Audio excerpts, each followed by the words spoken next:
All right, chapter 13, the High King in Command.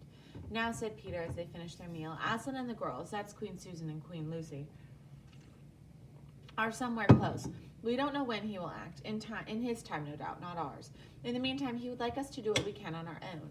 You say, Caspian, we are not strong enough to meet Miraz in pitched battle. I'm afraid not, High King, said Caspian. He was liking Peter very much, for he was rather tongue-tied, and it was much stranger for him to meet the great kings out of the old stories than it is for them to meet him. Very well, said Peter, I'll send a challenge of single combat. No one had thought of this before. Please, said Caspian, could it not be me? I want to avenge my father. You're wounded, said Peter, and anyway, won't he just laugh at a challenge from you? I mean, we've seen that you are a king and a warrior, but he still thinks of you as a kid. But sire, said the badger, who sat very close to Peter and never took his eyes off him, will he accept a challenge from you? He knows he has a stronger enemy. Very likely he won't, but there's always a chance, and even if he doesn't, we shall spend the best part of the day sending heralds to and fro and all of that. By then Aslan may have done something, and at least I can inspect the army and strengthen the position. I will send the challenge. In fact, I will write it at once. Have you a pen and ink, Master Doctor? A scholar is never without them, Your Majesty, answered Cornelius. Very well, I will dictate, said Peter, and while the doctor spread out a parchment and opened his inkhorn and sharpened his pen, Peter leaned back with half-closed eyes and recalled to his mind the language in which he had written such things long ago in Narnia's golden age. Right, he said at last. And now, Doctor, if you are ready.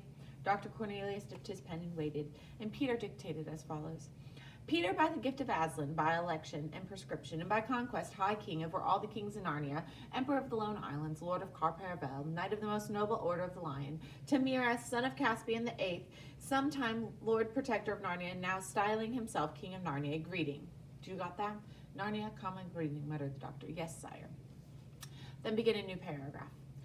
For to prevent the effusion of blood, and for avoiding all other inconveniences likely to grow from wars now levied in our own realm of Narnia, it is our pleasure to adventure our royal person on behalf of your trusty, well-beloved Caspian, and clean wager of battle to prove upon your lordship's body that the said Caspian is lawful king under us in Narnia, both by your gift by the laws of the Telmarines, and your lordship twice guilty of treachery, in both withholding the dominion of Narnia from said Caspian, and in the most abominable, don't to spell it with an H, Doctor, bloody, unnatural murder of your kindly lord and brother King Caspian the ninth of that name.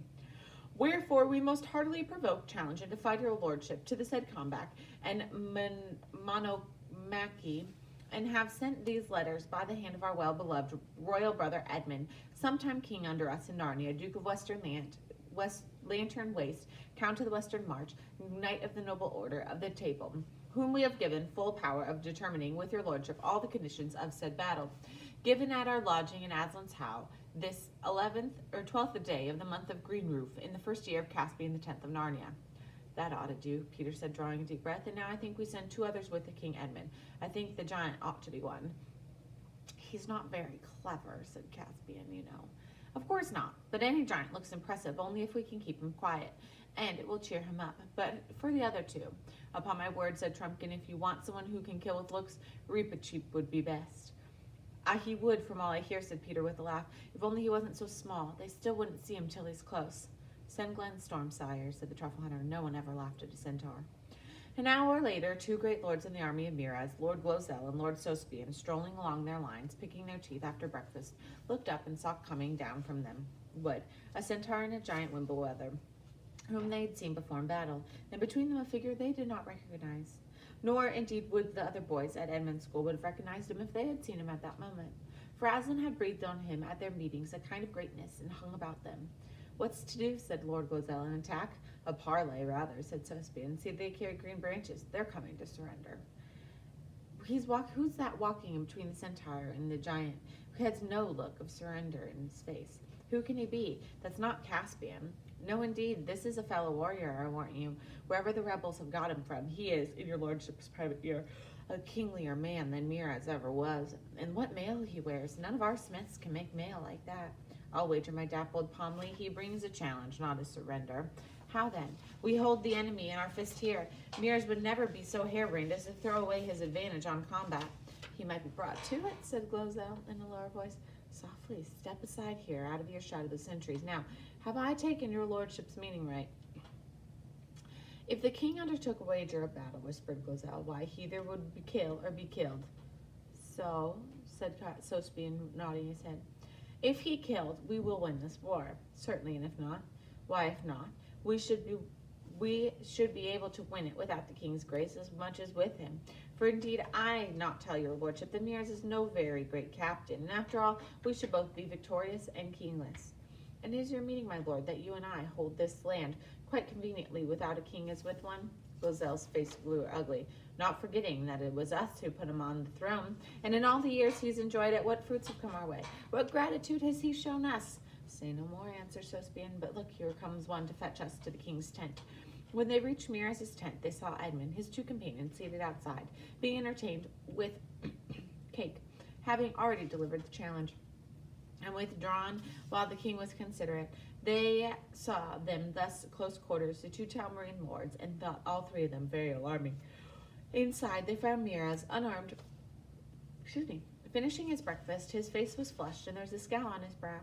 There, see what a pack of nursery tales of a nephew who sent us. By your leave, sire, if the young warrior whom we have just seen outside is the king had been mentioned in the writing, then I would not call him a nursery tale, but a very dangerous knight. Edmund, does your lordship believe those wives' fables about Peter and Edmund and the rest? I believe my eyes, your majesty, said Clozel. Well, this isn't to no purpose, but as touching as the challenge, I suppose there's only one opinion between us? I suppose so, sire. And what is that, asked the king? To most infallibly refuse it. For though I have never been called a coward, I must plainly say to meet a young man in battle, that is more than my heart would serve me. And if as likely his brother, the high king, is more dangerous than he, why, on your life, my lord king, have nothing to do with him.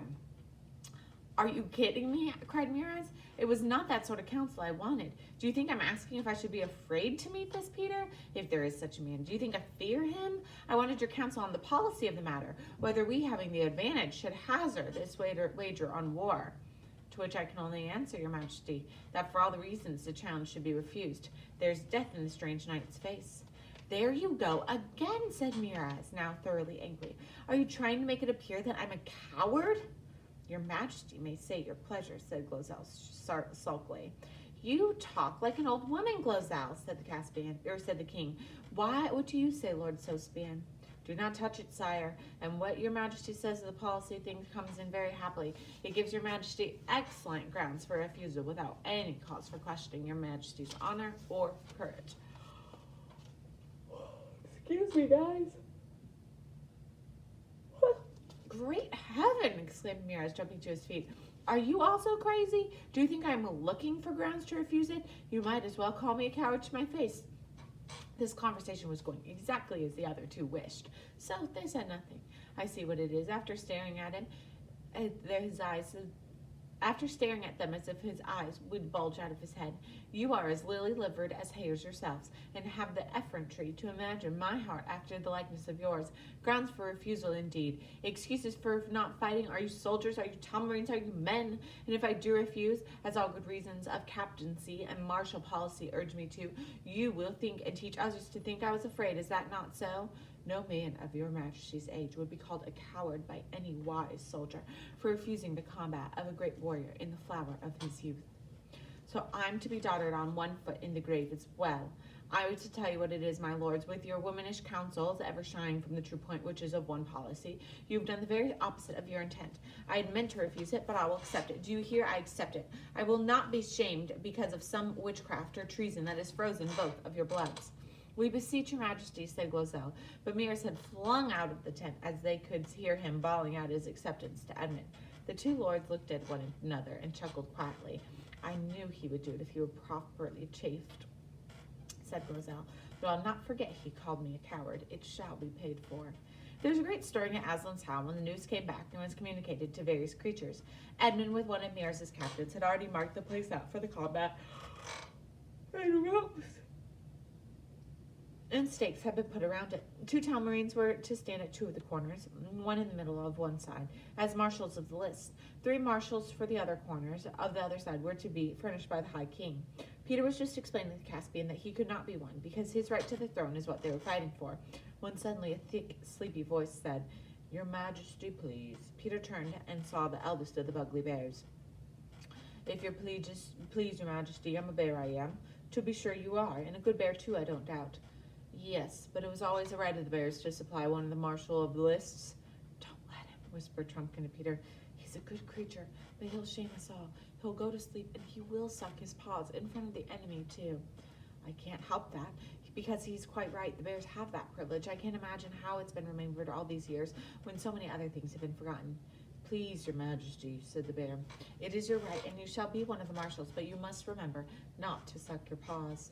Of course not, said the bear in a very shocked voice. Why, you're doing it this very minute, said Trumpkin. The bear whipped his paw out of his mouth and pretended he hadn't heard. Sire, came a shrill voice near the ground. Ah, Reepicheep, said Peter after looking down. Sire, my life is ever at your command, but my honor is my own. Sire, I have among my people the only trumpeter in your majesty's army, and I had thought perhaps we might have been sent with the challenge. Sire, my people are grieved. Perhaps if it were your pleasure that I would be one of the marshals of the list, it would content them. A noise not unlike thunder broke out from somewhere overhead at this point. The giant Wimblewether burst into one of those not very intelligent laughs, to which the nicer sort of giants are so liable. He checked himself at once and looked grave as a turnip by the time Reepicheep discovered where the noise came from.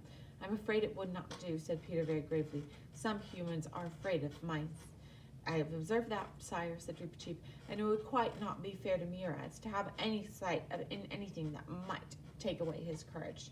Your majesty is the mirror of honor, said Reepicheep, with one of his admirable bows, and on this matter we have a single mind. I thought I heard someone laughing just now. If anyone wishes to make me the subject of his wit, I am very much at his service with my sword whenever he has the time. An awful silence followed this remark, by which Peter was said, Giant Wimblewether and the bear and Glen Storm shall be our marshals. The combat will be at 2 hours after noon. Dinner is at noon precisely. I say, excuse me, said Edmund as they walked away. I suppose it is all right. I suppose you can beat him. That's what I'm fighting to find out, said Peter.